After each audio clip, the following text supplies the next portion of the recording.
Welcome back. You're watching Unplugged. We are here at the Reliance Geo Garden, rolling from here. And my guest today, of course, is S Naren, CIO of ICICI Prudential Mutual Fund. Naren, in stock markets, we keep talking about the Gujarati market cult. But I believe there's a nice Chennai cult as well, which you're part of. And you have a nice group in Chennai called Chennai Angels, if I'm getting it right. No, we don't have a formal group. We used to call ourselves the investor group. Okay. See, I think the 1994 to 97 was a fairly big bull market followed by a big bear market. I've noticed once you have a big bull market and a big bear market, you have a lot of losses. Yeah. And once you have a lot of losses, there's a lot of understanding you have to do to know why you lost money. So I think the group got formed by the bull market of 1994 and the subsequent bear market. And it helped. What I believe is investing is a psychological kind of subject. So, if different people have gone through the same experience of making money and losing money, you tend to get into a situation where you need psychological support. And a group helps you to actually share your thoughts. And that led to a situation where finally to make money in investing, you need a investment process. And if you have a group and you're able to sit with different people's strengths and different people's weaknesses, you actually get that process. Like even in my investing team, I have different people with different investing styles in ICICI Prudential Mutual Fund. And each of them, by having different styles and different strengths, actually it helps to create a good investment process. Okay, so how often do you meet? See, actually the group meets every 2 weeks on a Saturday afternoon. I get to meet them now once a year. Okay. And otherwise, some of them have a conversation with me and tell them what's going on in the group. But otherwise, on average, I get to meet them once a year. Any interesting tidbit or anything that you can share with us from that group? I think if you look at it, the group's first success was in handling the tech boom of 99-2000. Okay. And by avoiding stocks in those days, which were very favored, like Himachal, Global, BSQ, Silverline, Penta, etc. Yes. So I think in that particular bull phase, we avoided looking at these stocks. We spoke about, Howard Marks, of course, and his books. Any other book that has inspired you that you would recommend young investors to read? See, clearly, if you look at how Peter Lynch's books are concerned, I think that's the easiest way. Okay. Because what he says, you go to a supermarket, you look at what is happening in the supermarket, you go and see what is happening around you. He said you'll know where growth is increasing and where actually deceleration is happening. And I think that's easy for a common investor to do because it is not connected to numbers or complex balance sheet analysis or something like that.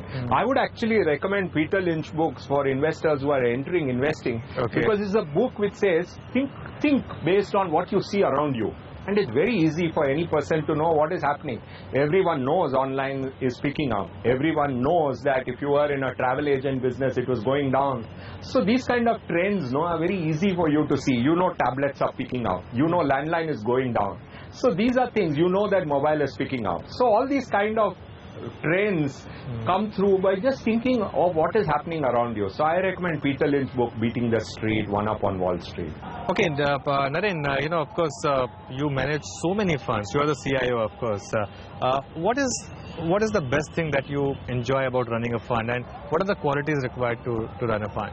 So I think more than the qualities required to what makes me come to office, as I keep telling Nimish, my CEO, is that you have the advantage of being able to manage other people's money from Kashmir to Kanyakumari, from Dwarka to Guwahati. So you get to manage money of a wide variety of other people.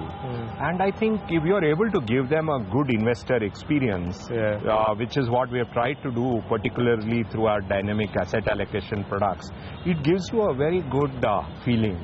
Because when you meet people, you know that you have helped them to achieve their life objectives when they have invested in the mutual fund. So that certainly keeps you very happy. But if you're asking me what are the requirements of a good fund manager, I think one, he has to have a good temperament. He or she has to have a good temperament. then in the initial years you have to be willing to work very hard to understand much more about many companies. I think, and if these two are there, I think managing money is simpler than what it appears at this point. You know, I was talking to Nilesh and he gave me some interesting anecdotes about how he made a couple of investments and how he made a couple of exits. You have any interesting anecdotes to share with our viewers in terms of any interesting investment decisions that you made?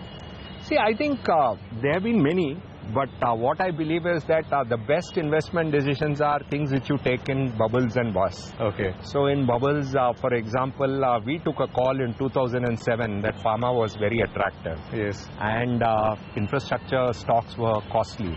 So for almost a year, it was pharmaceutical stocks that underperformed infrastructure stock, but we stuck to our guns. Yes. But between 2007 and 2012, we got huge returns in the pharma stocks that we bought.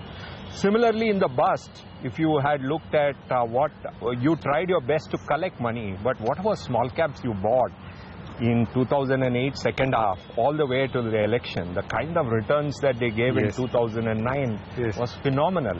So I think the most interesting opportunities come in bubbles and busts. Okay. And that is an opportunity, and it's not easy because in 2007 to buy pharma was not easy. In 2013 to actually, in 2012-13 I got a chance to recommend investing in international schemes to a number of people. And at that point of time people said, how can you make money in international schemes? But if you look at the kind of returns that a market like US gave between 2012 and now, it's been phenomenal. Naren, how do you de-stress? It's, you know, fund manager is a stressful job, especially, you know, you are managing both equities and debt. What's your key mantra to de-stressing yourself? See, actually, you know, my son has a rare genetic disorder called Fragile X. So actually I de-stress by understanding more about the brain, more about the disorder that he has, what type of treatment can be done for him, what kind of things will help him to be better. So I think you'll be surprised that these are areas. I also play computer bridge. Okay. So these are two ways I de-stress myself, because I found that, you know, brain, despite all the developments we have seen, treatment for brain-related problems haven't happened. So I have seen a lot of other people who have autism. They're also going through the same process. I find that very fascinating because it's an area where, you know, a lot of work is required. And we have not been able to find a cure to Alzheimer's. We have not been able to find a cure to Parkinson's. We have not been able to find a cure to Fragile X or even autism. So I find that reading about these things, so I attended a medical conference in San Antonio on this disorder. So that's I would call it a way of, it's an area which I look at and I find it interesting. Yeah, in fact, I've been told that it's your dream to someday help in getting some kind of solution to this problem. See, I'm not a scientist, but what I feel is, you know, this is an area where if things improve, I think a lot of people will have a success. And if you look at it, extent of autism, for example, in America is almost 1%. And the condition Fragile X syndrome is very similar to autism. So I think if you look at the combination of autism and Alzheimer's and Parkinson's, I think a large number of people are affected. And I hope the American scientists and scientists across the world find a cure for such disorders.